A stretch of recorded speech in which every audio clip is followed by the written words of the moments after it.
الوادي الأزرق، قرية كردية تتبع إداريا لمحافظة اللاذقية، وتبعد عن مركز بلدة سلمى حوالي 3 كيلومتر، وعدد سكانها حوالي 300 شخص، ويعملون بالزراعة وتربية المواشي.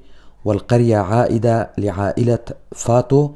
القرية هي قرية كردية، لكن أهلها لا يتكلمون الكردية للأسف. هذه المعلومات أرسلها لي أحد أبناء منطقة جبل الأكراد، وأنا ألقيها بصوتي. أنا علي عبد الله كولو من منطقة درباسية، وأتمنى كما يتمنى كل الكرد الناطقين بالكردية أن يتعلم الكرد في جبل الأكراد لغتهم الكردية، وأن يسموا أبناءهم بأسام كردية، فلغتنا الكردية هدية من الله مثل باقي اللغات، وعلينا أن نتعلمها. دمتم أهلنا في جبل الأكراد.